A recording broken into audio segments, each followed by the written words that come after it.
नहीं हो गुरु बिना ज्ञान, मिले नहीं हो गुरु बिना ज्ञान, मिले नहीं हो गुरु बिना ज्ञान। सब संत जपो सतनाम, जपो सतनाम, मिले नहीं हो गुरु बिना ज्ञान, मिले नहीं हो गुरु बिना ज्ञान। सब संत जपो सतनाम, जपो सतनाम, मिले नहीं हो गुरु बिना ज्ञान, मिले नहीं हो गुरु बिना ज्ञान। मिले नहीं हो गुरु बिना ज्ञान, मिले नहीं हो गुरु बिना ज्ञान।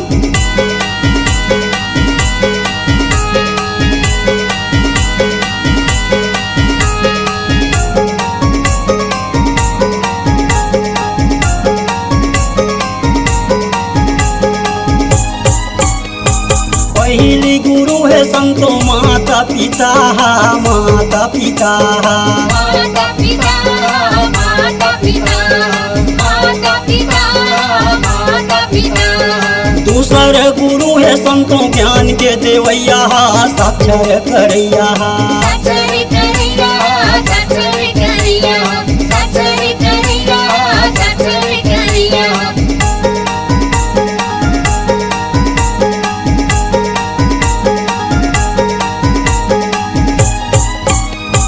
पहली गुरु है संतों माता पिता, माता पिता, माता पिता, माता पिता, माता पिता, माता पिता। दूसर गुरु है संतों ज्ञान के देवैया, साक्षर करैया, साक्षर करिया, साक्षर करिया, साक्षर करिया, साक्षर करिया। गुरु महिमा है जग में महान, हे जग में महान। मिले नहीं हो गुरु बिना ज्ञान, मिले नहीं हो गुरु बिना ज्ञान। मिले नहीं हो गुरु बिना ज्ञान, मिले नहीं हो गुरु बिना ज्ञान।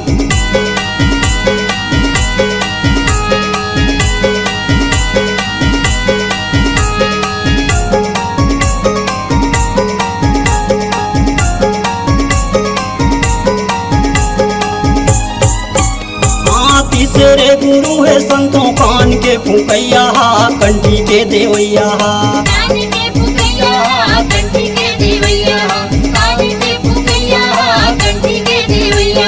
ये चौथे गुरु है संतों पार लगैया, मुक्ति के देवैया, पार लगैया, मुक्ति के देवैया, पार लगैया, मुक्ति के देवैया।